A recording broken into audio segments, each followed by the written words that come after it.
Hi guys, my voice is a little bit dodgy because my throat is at me for the 5th billionth time. But it's going 20 to 11 and I don't know if I've been thinking about making this video for ages, but I don't really know if I'm going to post it. So if I post it and you see it, then that's good. But I'm gonna be talking about autism and debunking some the stereotypes, because I feel like there's a lot of stereotypes. So let's just get into it. So first, I'm gonna talk about autism in general, in my experience. Just want to say that every person that has autism could be completely different.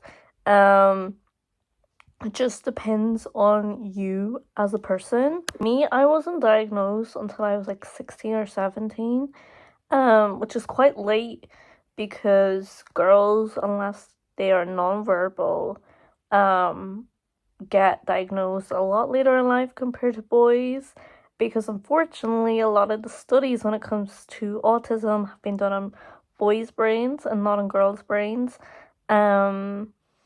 And also girls find it a lot better to mask the autistic trait compared to boys.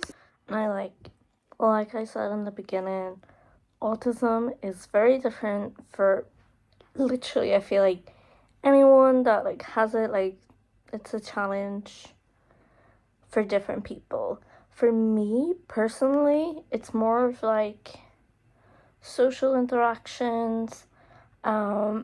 I feel like it affects a lot of mood swings for me, because I feel like I get overwhelmed, and there's such thing when it comes to autism as sensory issues, and I feel like for me personally they build up and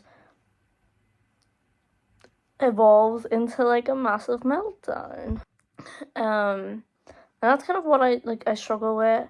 There's days where I'm feeling great, and then there's days that I'm not feeling too great, and I just wanna not socialize with anyone, and I rarely go on my phone on them type of moods. I kind of just keep to myself until the overwhelming bit is kind of over and I'm ready to I guess connect with other people. But how I was diagnosed with autism was it was kind of going in with not the intentions of autism. I got diagnosed through a therapist because I was originally sent there because I was on antidepressants. I don't really talk about that time in my life. I tend to pretend it didn't happen, but I feel like it's okay to talk about it. So we were on antidepressants. We were not in a great place, and we were on medication, which did help, thank God. But they then kind of were doing other tests and came back with autism, which was very, very daunting because, like I said, did not go in with that intentions,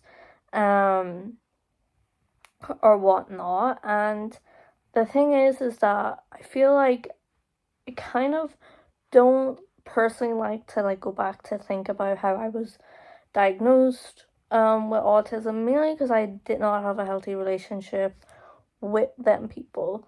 I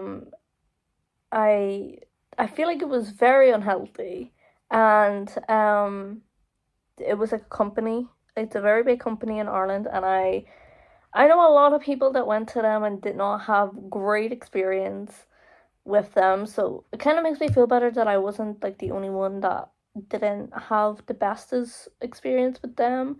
The only thing is that they kind of put a bad kind of name on my head to go back to therapy, which I feel like I probably should, but because I didn't have a good experience with them, it's in my head now that all therapy is going to be like that, regardless of what type of therapy you decide to go to.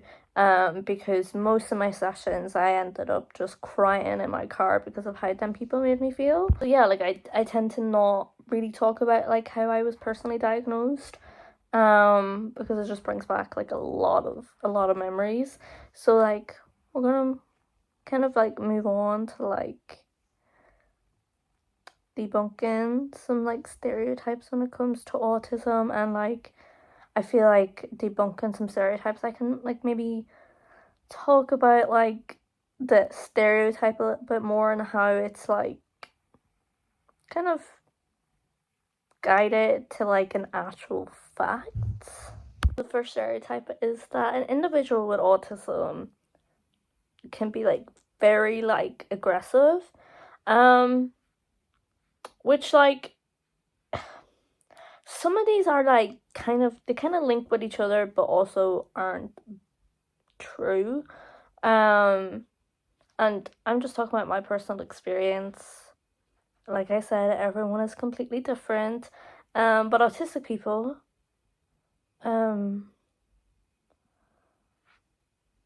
they kind of have sensory overloads, which may come across with someone who does not have autism as being aggressive. But like I said in the beginning, like with sensory issues, like the overwhelming feeling of like say noises or like interacting with people or anything like that can cause a sensory overload, which to someone who is not autistic can look at it as them being aggressive. Number two is that people with autism obsess over things, which there is a small truth to that, clearly. You can see my background. But I also feel like that a lot of people that is not autistic also are obsessed with certain things. So I feel like it's not just autistic people. Number three is that people with autism cannot communicate, which is very untrue. Because I'm autistic and I can communicate. It just depends on the level you're at. So there's like a spectrum, and say like one is like say like very mild. I always get them mixed up, but very like say me, I might be at like a 1 or 2, like at the very low end of the spectrum, and then like a 10 would be like a very high side of the spectrum where like you can't talk, and like autism affects your brain a lot more than someone who's on the lower side. So it just depends on like you yourself, but people with autism can communicate, and I feel like even non-verbal autistic people can still communicate. You don't need your words to communicate. So yeah, autistic people can communicate with you whether or not they are verbal or non-verbal. Next stereotype is that individuals with autism are intelligent, which is not true. Like I feel like you know, there's different types of intelligence. I feel like just because like you may not be like say school intelligence, that doesn't matter. Like you can be intelligent in something else. So I definitely believe that there's different forms of intelligence. And just because you have an autism diagnosis doesn't mean that like your skills can't develop to become more intelligent. Whether that be academically, like there's, you probably all heard it of like street smart, and like I said, there's definitely different forms of intelligence.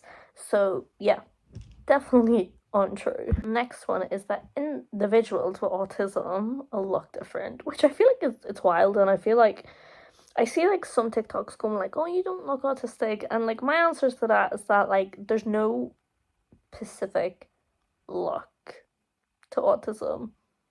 Like what? Like if I was like walking down the street, like there's very little people in my like that knows that I'm autistic, because I don't really like to talk about it that much, and like anytime I mention it, they're like, I would never have guessed. So I feel like you can't tell if someone's autistic just by looking at them. One is that people with autism do not have emotions, which I feel like is very untrue, especially for me. I feel like, you know, we have emotions.